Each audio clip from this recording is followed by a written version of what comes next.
moment written into our destiny since the first day we walked into our respective kindergarten classrooms. Nothing can replace the feeling of starting something new, something we've never done before. Fear, excitement, worry, and happiness all rolled into one. We felt it 13 years ago, and tonight we're beginning to feel it again. As soon as we walked through those familiar brown doors, we were no longer grade 12 students at Westcliffe Composite School, a place where we were allowed to express ourselves and show who we truly wanted to be. From now on, we are just a part of its history as it's a part of ours. For many years, we've relied on a significant place as being the thing that gives us some stability, somewhere we can always come to get our frustrations out and soak all the good gossip in. Here we had our friends, family, classmates, and favorite teachers who we could joke around with and talk to. It became comfortable and routine, and as much as we would like to think that school is unpleasant, I know I couldn't imagine going anywhere else than Ringville and Westcliffe. As we say goodbye to our beloved school, teachers, and classmates, we often make a list of last times. Like, this will be the last time I ride the bus, eat lunch at the picnic tables, dress up for a spirit day, or the last time I take home my band instrument and not practice it. Funny times and sad times aside, school and growing up almost felt like a reality show. We started out with so many different people who we never met, complete strangers, yet we all had one thing in common, and that was the overwhelming shock of a new environment. Fortunately, that only lasted for about 10 minutes, and soon we quickly began to make friends, allies, and over time, enemies. We tended to make alliances, not always with the right people, but sooner or later we found out that special bond that will last a lifetime. They are the ones who are protection when people turn against us, putting us on the chopping block, and making us feel vulnerable when people made us feel vulnerable and scared. But like any warrior, our natural instinct was to overcome and conquer. Being eliminated has never been an option for us because in the end, we're all playing for that same thing, that $1 million prize, or in our case, graduation. Congratulations. And I hope my check's in my diploma. Yes. We're winning. As we dominated challenges and overcame defeats, our long line of success requires thanking about 1 million people, but here's just a few. Our parents, for giving us the support and courage throughout the years to make it up to this stage tonight.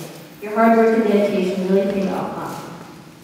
The countless hours you spent helping us with homework, fixing our cars, and getting us out of trouble have and will not be forgotten or taken for granted. Our teachers, for the hundreds of classes spent discussing the symbolism of the Kill Mockingbird or arguing who would take the chair to your desk. Still don't know who did it, do you, Keenan? Without you, we would not be here, mostly because our papers wouldn't have been marked, but also because our teams wouldn't have been coached, and we wouldn't have had learned some of the hard lessons in judgment calls and responsibility.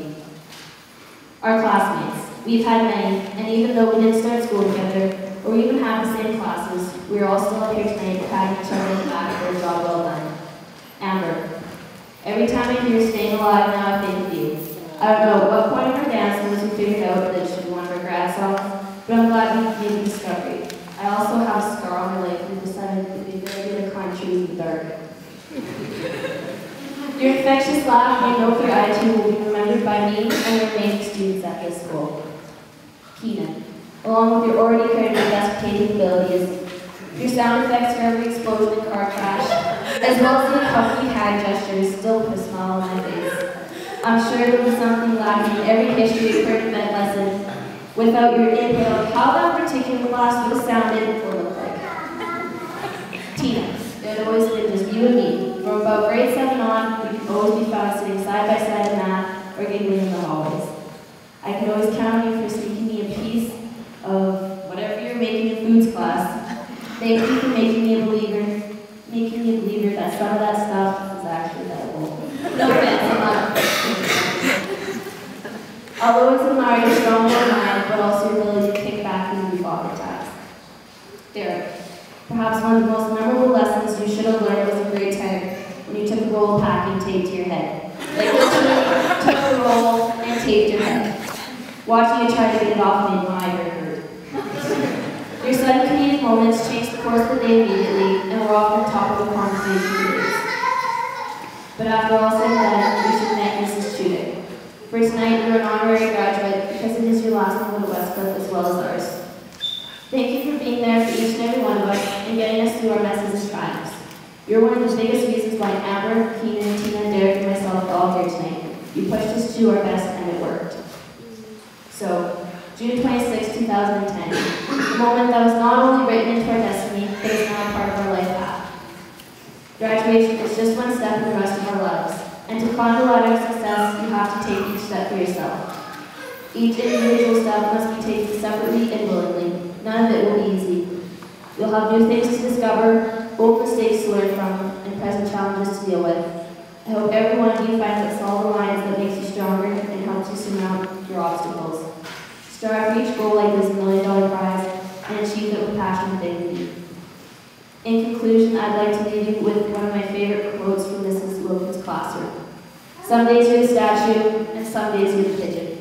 So every day if you're the statue, take it in stride, as for tomorrow, fight to be the pigeon. Thank you.